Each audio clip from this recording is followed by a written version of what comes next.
The kitchen window rattled so hard, I thought the glass might shatter, as another gust of Arctic wind slammed into my house during what the Weather Service was calling the worst blizzard to hit Colorado in 20 years. And that was exactly when I saw the three figures trudging through the whiteout toward my front door. I lived in Thornton, a suburb north of Denver, in a neighborhood called Meadowbrook Estates.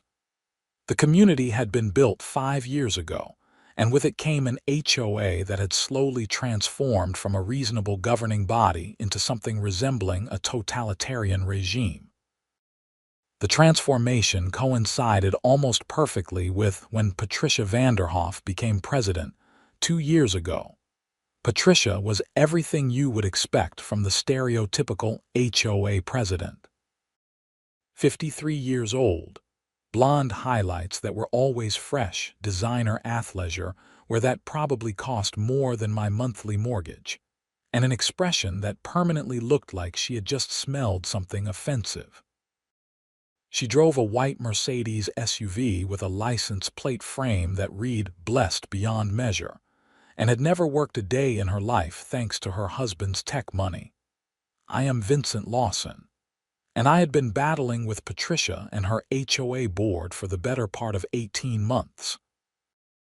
It started small. A notice about my trash cans being visible from the street for 20 minutes past the pickup time. Then a complaint about my lawn being a 1/4 inch too tall. Then my mailbox being the wrong shade of black. Every week brought a new violation notice, a new fine, a new threat about liens and legal action. But this situation had escalated far beyond petty nonsense. 3 weeks earlier, I had received a certified letter stating that the HOA was exercising its right to conduct a comprehensive property inspection due to multiple reported violations and concerns about property maintenance standards. The letter cited Section 14.7 of the HOA Covenant, which allegedly gave them the right to enter properties for inspections with 72 hours notice. I had immediately called my lawyer, Marcus Chen, who I had retained specifically for HOA issues after the violations started piling up. Marcus was sharp, in his late 30s, and had built a reputation taking down overzealous HOAs across the Denver metro area. He had reviewed my HOA documents thoroughly and delivered good news. Section 14.7 did not exist. The HOA covenant only went up to Section 12, and nowhere in any of the documents did it grant the HOA any right to enter private property. Marcus had sent a cease and desist letter explaining this in very clear legal terms. Patricia's response had been to send another certified letter, this time claiming Section 14.7 was part of an updated covenant amendment that all homeowners had supposedly agreed to in a special meeting last year. I had never received notice of such a meeting, never signed any amendment, and according to Marcus, no such amendment had ever been properly filed with the county. When I refused to allow the inspection, the fine started. $200 per day for failure to comply with mandatory inspection requirements. Within a week, I had racked up $1,400 in completely illegal fines. Marcus was preparing a lawsuit, gathering evidence of the HOA's pattern of harassment not just against me, but against at least 6 other homeowners in the neighborhood. Then, the snowstorm hit. Colorado was no stranger to winter weather, but this was different. The National Weather Service had issued blizzard warnings 3 days in advance. Schools closed, businesses shut down, and the governor declared a state of emergency. The snow started falling on a Tuesday morning and had not stopped. By Wednesday afternoon, we had 26 inches on the ground with drifts approaching 4 feet in some areas. The temperature sat at -8 degrees Fahrenheit, and the wind chill made it feel like -30. No reasonable person would be out in this weather. Emergency services were only responding to life-threatening situations. The roads were completely impassable. Even snowplows had been pulled off the streets because the conditions were too dangerous. Which is why seeing 3 people trudging through the blizzard toward my house sent alarm bells ringing immediately. I grabbed my phone and moved toward the front door, keeping away from the windows. Through the frosted glass panel beside the door, I could make out the shapes more clearly now. 3 people, bundled in heavy winter gear, carrying what looked like clipboards and equipment bags. My doorbell rang, the sound barely audible over the howling wind. I did not open the door. Instead, I called out through it. "Who is it?" "Property inspection team," a man's voice shouted back.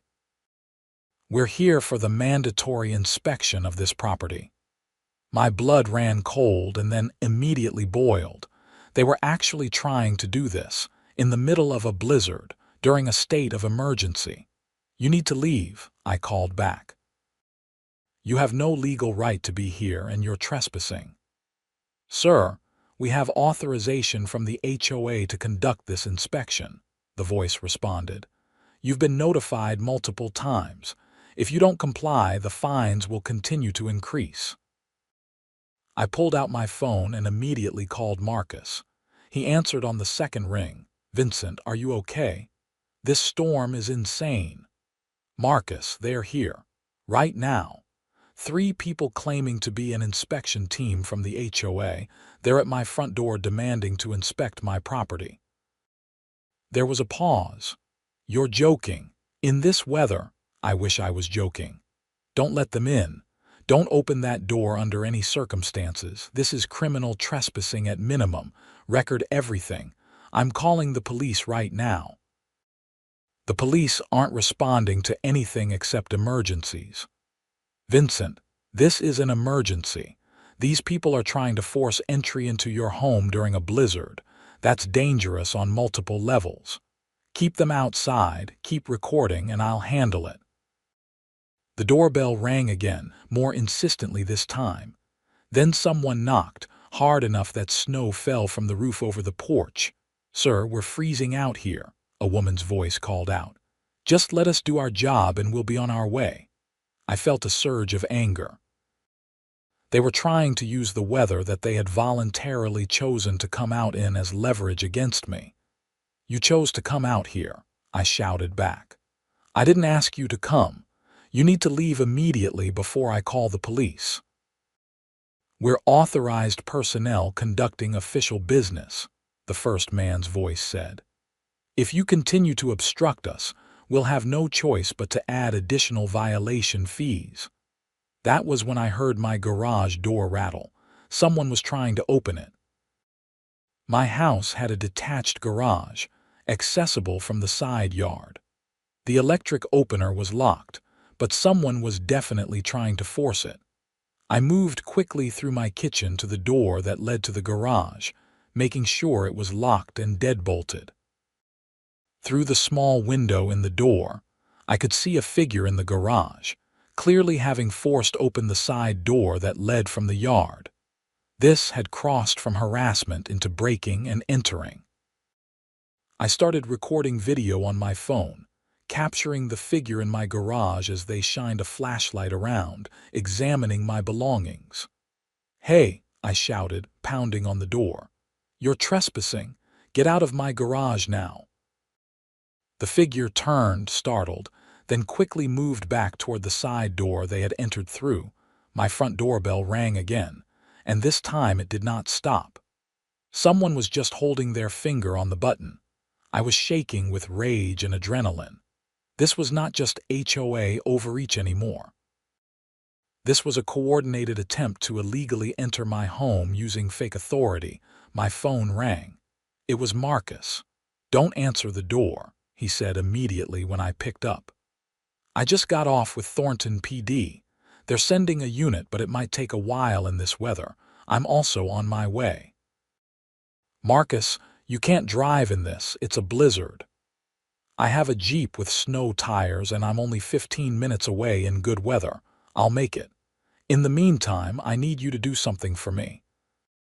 Tell them through the door that you have counsel present in the home and that any attempt to enter will be recorded and used as evidence in criminal proceedings. You want me to lie about you being here? I'll be there before they know the difference. And Vincent, if they do try to force that door open, call 911 immediately. This has become a public safety issue. The doorbell finally stopped ringing, but the knocking continued. "Sir, we know you're in there," the woman's voice called out. "We have pictures of you moving around." "You're making this much harder than it needs to be." Pictures of me moving around. I went to my front window and carefully looked out. One of the figures outside was holding up a phone, clearly trying to photograph through my windows. I snapped photos of them doing this, making sure to capture their faces and their equipment. "My attorney is present in this home," I called out loudly through the door, following Marcus's instruction. "You are trespassing on private property. Any attempt to enter will be recorded and used as evidence in both criminal and civil proceedings. You have no legal authority to be here." There was silence for a moment, then heated whispered conversation between the people outside. "We're authorized by the HOA covenant," the man's voice said, but there was less confidence in it now. "We have every right to conduct this inspection." "No, you don't," I responded. "The section you're citing doesn't exist. Your covenant amendment was never properly executed or filed. You are private citizens trespassing on private property during a declared state of emergency. Leave now." More whispered conversation. Through the frosted glass, I could see them huddled together, clearly arguing about something. Then my phone buzzed with a text from a number I did not recognize. "This is Patricia Vanderhoff. Call off your lawyer and let the inspection happen. We can reduce your fines if you cooperate." I actually laughed out loud. She was trying to negotiate while her goon squad was literally trespassing on my property. I texted back. "This is illegal trespassing and attempted breaking and entering. The police have been called. I suggest your inspection team leaves immediately." The response came seconds later. "You are in violation of community standards. This is standard procedure. Stop being difficult." I saved all the text messages. Everything was evidence. Outside, I heard an engine struggling. Through the window, I could see headlights approaching slowly down my street. For a moment, I was worried it was more HOA people, but then I recognized Marcus's red Jeep Wrangler crawling through the snow drifts. The three people at my door noticed too. They had a hurried conversation, and I heard one of them say something about leaving, but another voice, the woman's, insisted they had authorization and should stay. Marcus's Jeep pulled into my driveway, and even through the blizzard, I could see him immediately pull out his phone and start recording as he got out of the vehicle. "Excuse me," I heard his voice carrying through the storm. "I'm attorney Marcus Chen, and I represent the owner of this property. You're trespassing. I need to see identification and authorization documents immediately." "We're conducting an authorized inspection," the first man said. "Authorized by whom?" Marcus asked, approaching them with his phone still recording. "The HOA has no legal right to conduct property inspections. The covenant section you're claiming to operate under doesn't exist. You're trespassing, and you've also apparently attempted to enter the garage without permission, which is breaking and entering." "We have every right," the woman said. I could hear the Karen energy in her voice even through the door and the wind. "The HOA president personally authorized this." "The HOA president has no authority to grant access to private property," Marcus said. "I'm going to need to see identification from all three of you right now." "We don't have to show you anything," the woman snapped. "Actually, you do. You're on private property claiming official authorization. Colorado law requires you to identify yourselves and provide documentation of your authority. If you can't do that, you're trespassing and I'm obligated to have you removed. I decided it was time to let Marcus in. I unlocked the door and opened it, immediately hit by a blast of Arctic air that stole my breath. "Marcus, come inside," I called out. The three supposed inspectors tried to follow him, but Marcus turned and held up his hand. "You are not invited onto this property. You stay right there." "We have authorization." The woman practically shrieked. "Show me the document," Marcus demanded. "Right now. Show me the section of the HOA covenant that grants you this right." One of the men fumbled with his clipboard, his hands shaking from either cold or nerves. He pulled out a paper and handed it to Marcus. Marcus studied it for about 10 seconds, then looked up at them with an expression of disbelief. "This is a photocopy of a fabricated document," he said. "The formatting doesn't match any legal covenant document. There's no filing number, no county stamp, no proper execution signatures. This is completely fake." "That's what the HOA president gave us," the man said defensively. "What are your names?" Marcus asked. "Who are you? Are you licensed inspectors?" The three of them exchanged glances. "I'm Brenda Walcott," the woman said. "I'm on the HOA board." Of course she was. Brenda was Patricia's right-hand person, a woman in her late 40s who had moved to the neighborhood specifically to be close to her friend Patricia. She was at every HOA meeting, always seconding Patricia's motions, always voting in lockstep with whatever Patricia wanted. "And you too?" Marcus asked the men. "I'm Gary Peterson. I'm Brenda's husband," one of them mumbled. "Tom Aldrich," the other said. "I'm a contractor the HOA hired for inspections." "Are you a licensed home inspector, Mr. Aldrich?" Marcus asked. "I do general contracting." "That's not what I asked." "Do you have a license to conduct home inspections in the state of Colorado?" Tom shifted uncomfortably. "Not specifically, but I have 30 years of construction experience." "So that's a no," Marcus said. He turned to me. "Vincent, did you know that Brenda Walcott lives 4 houses down from you?" I nodded. I had seen her at HOA meetings, always sitting next to Patricia, always glaring at anyone who dared question any decision. "So let me get this straight," Marcus continued, turning back to them. "During a declared state of emergency, during a blizzard with life-threatening conditions, you three decided to trudge through the snow to conduct an unauthorized inspection of a property, using fabricated documents as your authority. And Miss Walcott, you live in this neighborhood, meaning you put your own life at risk and endangered 2 others to do this. Why?"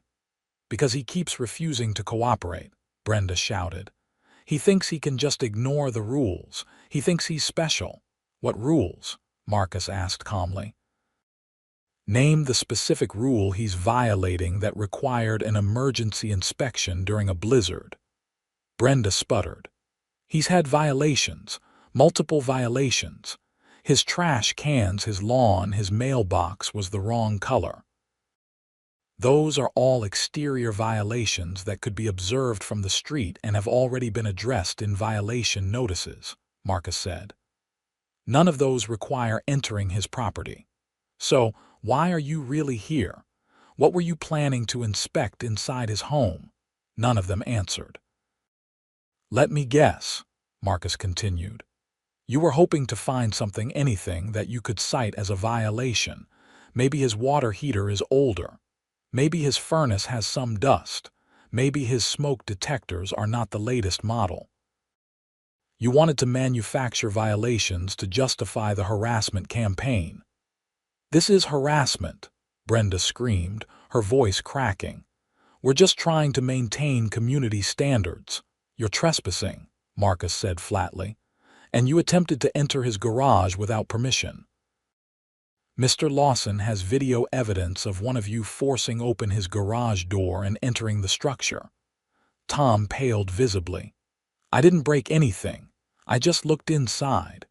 You entered a locked structure without permission, Marcus said.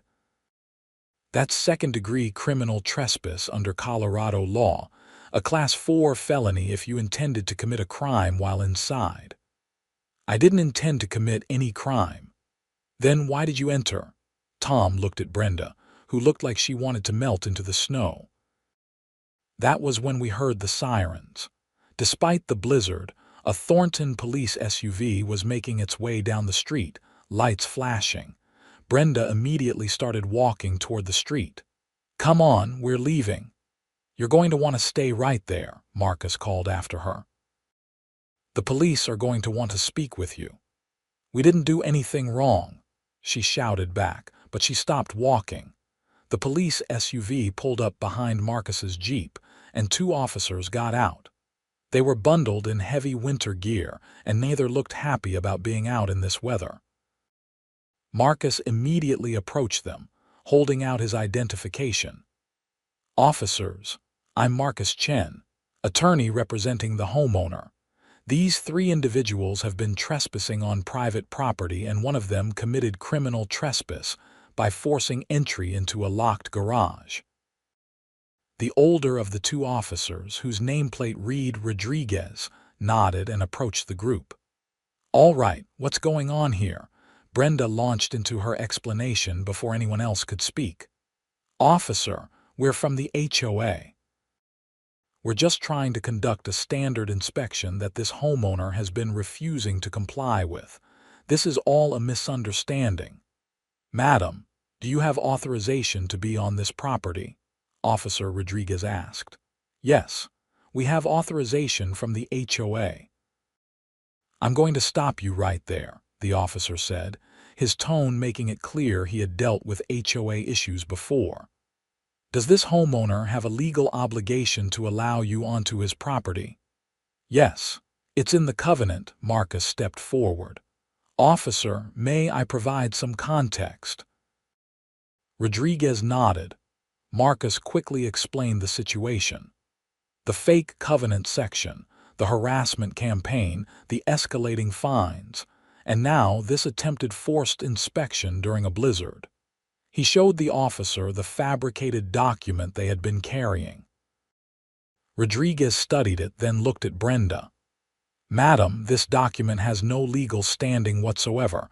You understand that, right? It's what the HOA president gave us.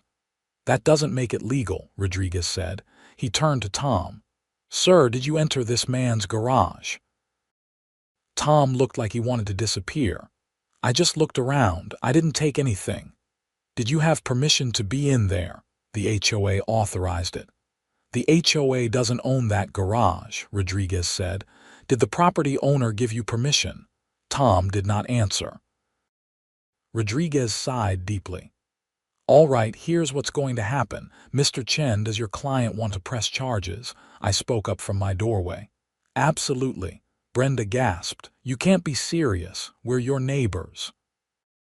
You trespassed on my property and broke into my garage during a blizzard because your friend Patricia is on a power trip, I said. Yes, I'm serious. The second officer, whose nameplate read Kim, pulled out a notebook. I'm going to need statements from everyone. For the next 30 minutes, while the wind howled and the snow continued to fall, we gave our statements. I provided the video evidence from my phone showing Tom in my garage. Marcus provided documentation of the cease and desist letter, the fake covenant section, and the text messages from Patricia. Officer Rodriguez examined everything, then turned to Brenda, Gary, and Tom. You 3 are being cited for trespassing. Mr. Aldrich, you're also being charged with second-degree criminal trespass for entering the garage. You'll all receive court dates in the mail. Brenda's face turned red. This is ridiculous. Patricia said this was legal. Then Patricia gave you bad information, Rodriguez said. Madam, I'm going to give you some advice. HOAs do not have the authority to enter private property without permission. They never have.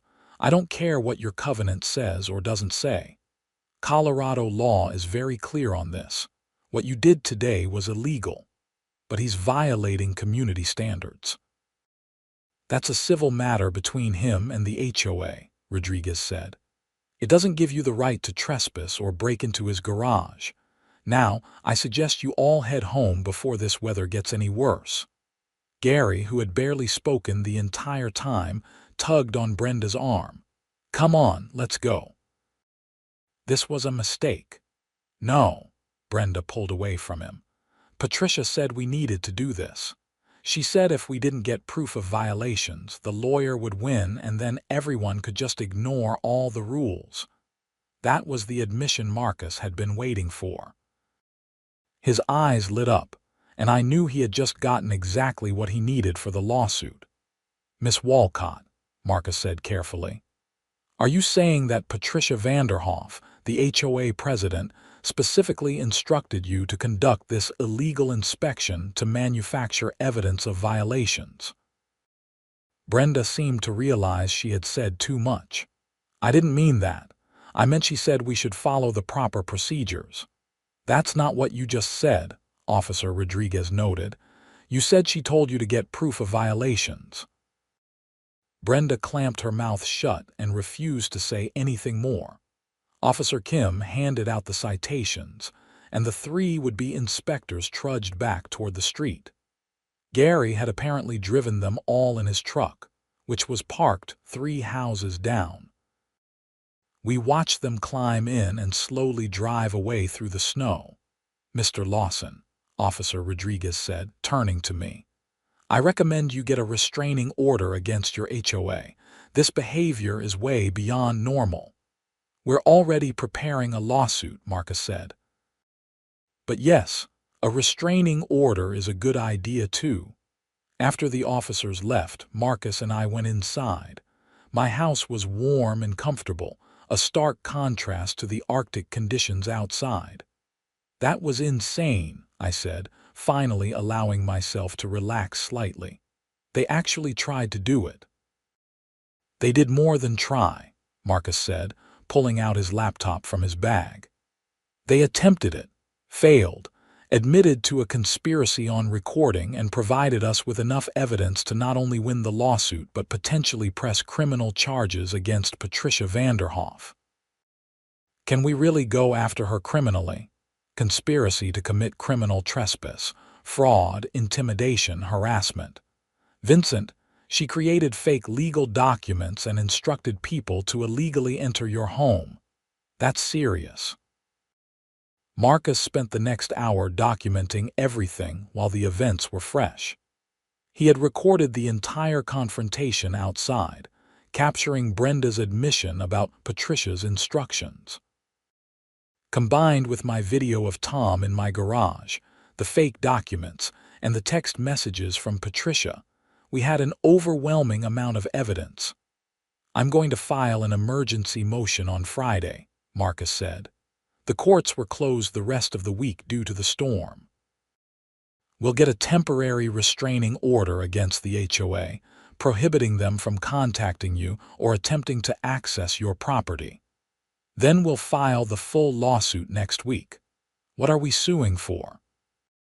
Harassment, intentional infliction of emotional distress, defamation, fraud, and attempted illegal entry. We're also going to demand a full audit of the HOA's finances and operations. I have a strong suspicion Patricia has been pulling stunts like this with other homeowners, and I want to know how many. You mentioned there were 6 other homeowners with complaints. At least 6 that I know of, Marcus confirmed. After this gets out, I expect more will come forward. Patricia has made a lot of enemies. Marcus left around 6 that evening. The snow had finally started to let up, though we had received over 30 inches total. The roads would be a mess for days. I spent the evening compiling my own documentation, organizing every violation notice, every fine, every threatening letter the HOA had sent me over the past 18 months. The pattern was clear. It started small and escalated over time. The violations became more frequent, the fines larger, the threats more severe. It was designed to either force me into submission or drive me out of the neighborhood. I was not going anywhere. The next morning, I woke to bright sunshine and a winter wonderland outside. The storm had passed, leaving behind clear blue skies and temperatures that had risen to a balmy 20 degrees. Snowplows were finally making their rounds. My phone rang at 9 a.m. It was Marcus. "Turn on the news," he said. "Channel 4. I flipped on the TV and found the local news. They were doing a story about people who had taken unnecessary risks during the blizzard.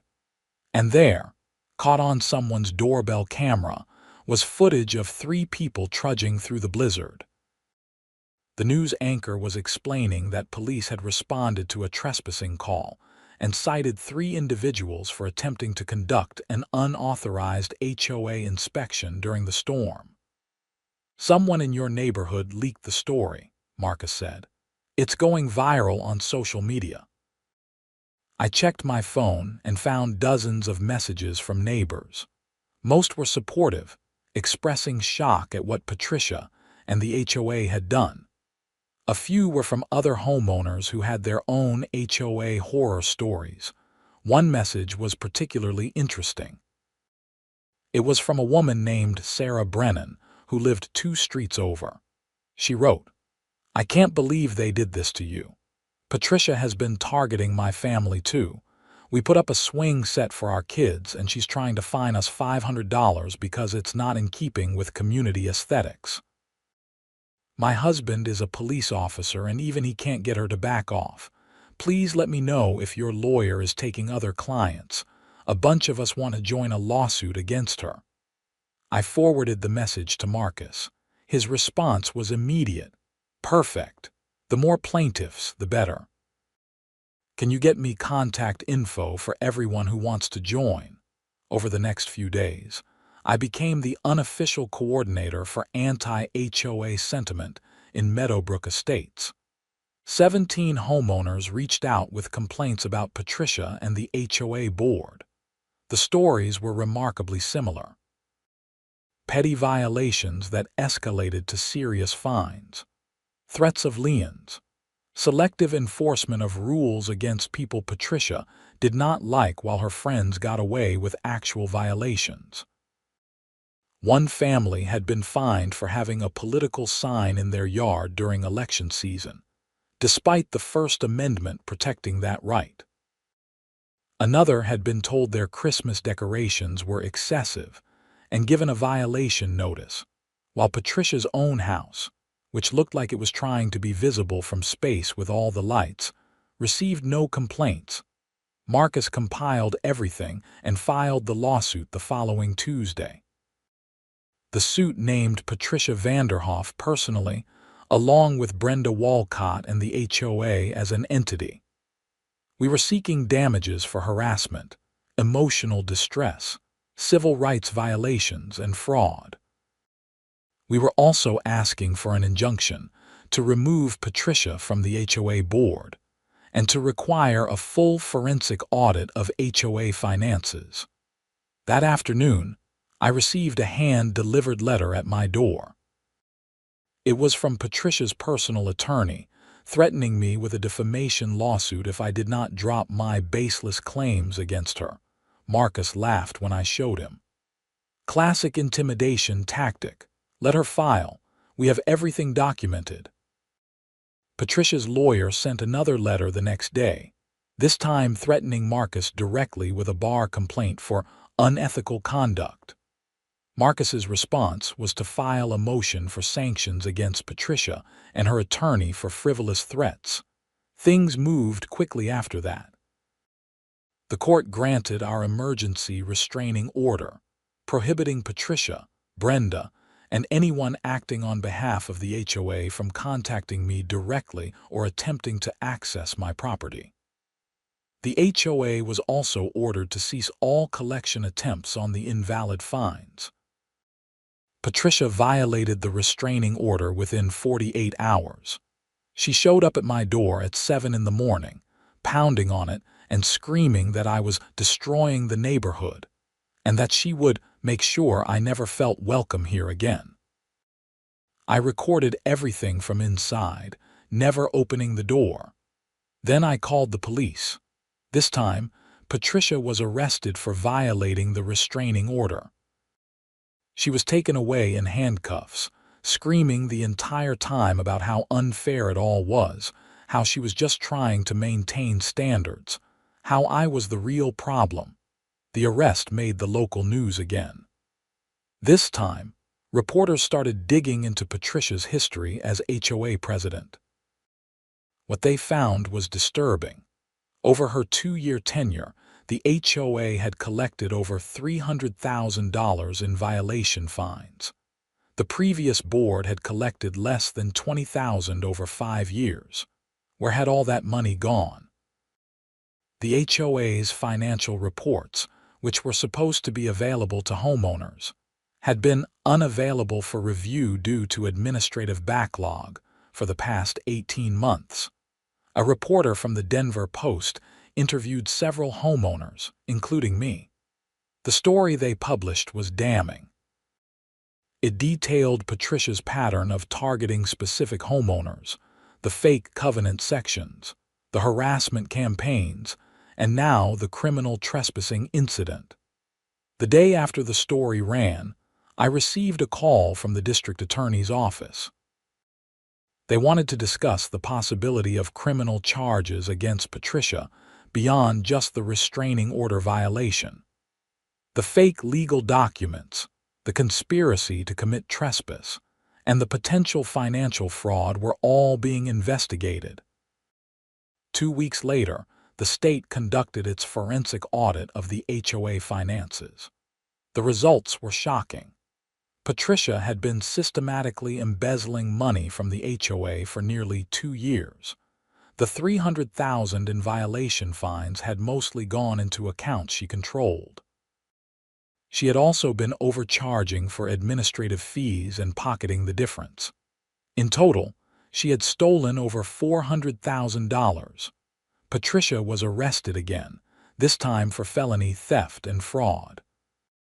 Brenda Walcott was charged as an accomplice, as investigators found evidence she had knowingly helped cover up the financial irregularities. The criminal trial took 8 months.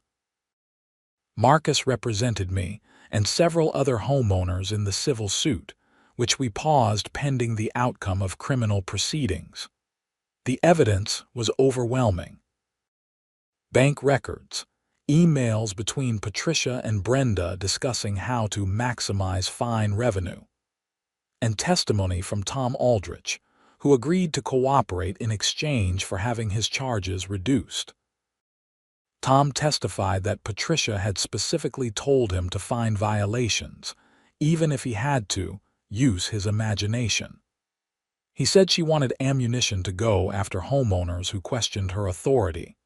The jury found Patricia guilty on 15 counts of theft, fraud, and forgery. Brenda was convicted on 4 counts of being an accessory.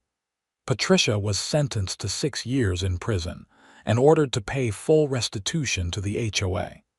Brenda received 3 years probation and a substantial fine. The civil suit proceeded after the criminal trial concluded.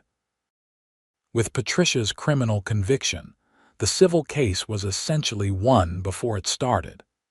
The HOA's insurance company settled with all 17 plaintiff families for a total of $2.3 million. My share was enough to pay off a significant chunk of my mortgage.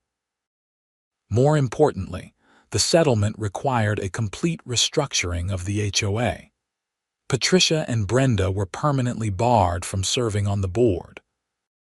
The covenant was reviewed and revised by an independent attorney to remove all the fabricated sections and to add clear limitations on the board's authority.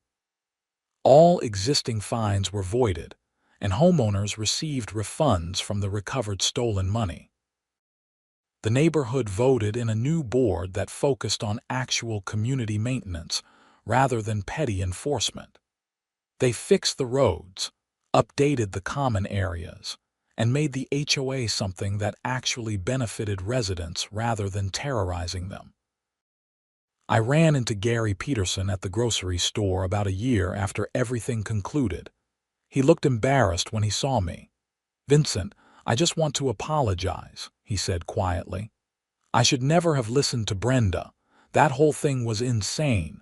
She and Patricia fed off each other's craziness." "I'm glad you stopped them before they could hurt more people." "Are you and Brenda still together?" I asked. He shook his head. "Divorced. The probation violation after she contacted you again during the trial was the last straw. I couldn't deal with it anymore." "She still insists she did nothing wrong." I actually felt a bit sorry for him. He had been caught up in his wife's schemes and paid the price alongside her. "Well, I hope things get better for you," I said sincerely. "They already have," he replied. "I moved to a neighborhood without an HOA." I understood that sentiment completely. Life in Meadowbrook Estates became peaceful after that. I maintained my property to reasonable standards, not because some board demanded it, but because I took pride in my home. My lawn was cut when it needed cutting. My trash cans went out on trash day and came back in when I got home from work. My mailbox remained whatever color I chose, which happened to be a nice dark gray. Marcus and I became good friends beyond just the attorney-client relationship. We played golf occasionally and got together for dinner every few months. He had made quite a name for himself as the lawyer who took down one of Colorado's most corrupt HOAs, and his practice flourished. About 2 years after the whole ordeal ended, I was working in my garage on a Saturday afternoon when a car pulled up. A young couple got out and walked up my driveway. "Hi, excuse me," the woman said. "We're looking at houses in this neighborhood. Do you live here?" "I do," I said. "Can I help you with something?" "We just wanted to ask what you thought of the area, and specifically about the HOA. We've been burned before." I smiled. "Well, that's quite a story. You got a few minutes," they did, and I gave them the brief version of events. Their eyes got wider with each detail. "So the HOA president went to prison?" the husband asked, incredulous. 6 years. Though I think she got out after 4 for good behavior. Last I heard, she moved to Arizona. "And things are good now." "Things are great now." The HOA does what it's supposed to do. They maintain common areas, organize neighborhood events, and stay out of people's personal property decisions within reason. It's what an HOA should be. "That's refreshing to hear," the woman said. "The house we're looking at is beautiful, but we were worried about the HOA. This actually makes us feel better about it. Sounds like all the bad actors got cleaned out." "They did," I confirmed. "And the neighborhood learned a valuable lesson about oversight and accountability." They thanked me and headed back to their car. I watched them drive off toward another house for sale 2 streets over. That evening, as I sat on my back deck enjoying the sunset and a cold beer, I thought about everything that had happened. The stress, the anger, the fear when those 3 people showed up during the blizzard. The satisfaction of standing up to bullies and winning. The justice of seeing Patricia face real consequences for her actions. My phone buzzed with a text from Marcus. "Hey, just got served with papers from an HOA in Lakewood. Homeowner being fined for having the wrong color flowers. Seriously. Want to meet for coffee next week and help me prepare?" I texted back. "Absolutely. These HOAs never learn, do they?" "Not until someone teaches them," he responded. I raised my beer toward the sunset in a private toast. To standing up for yourself, to good lawyers, to well-timed blizzards, and to the look on Brenda's face when Marcus asked her why she was really there. Some battles are worth fighting, even when the enemy is armed with clipboards and fabricated covenant sections. Especially then. The wind chimed on my porch rang gently in the evening breeze. I had installed them 6 months ago, right after the new HOA board took over. Patricia would have cited them as a violation for excessive noise pollution.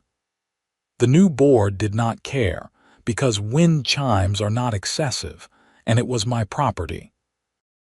That simple freedom, the ability to hang wind chimes on my own porch without fear of harassment, fines, or middle-aged women trudging through blizzards with fake documents, was worth every moment of the fight. I finished my beer and headed inside, comfortable in the knowledge that my home was truly mine again, and that Patricia Vanderhoff was somewhere far away, hopefully learning that power trips and fake authority eventually run into real lawyers and actual consequences. The garage door was locked, the way it should be. My mailbox was whatever color I wanted.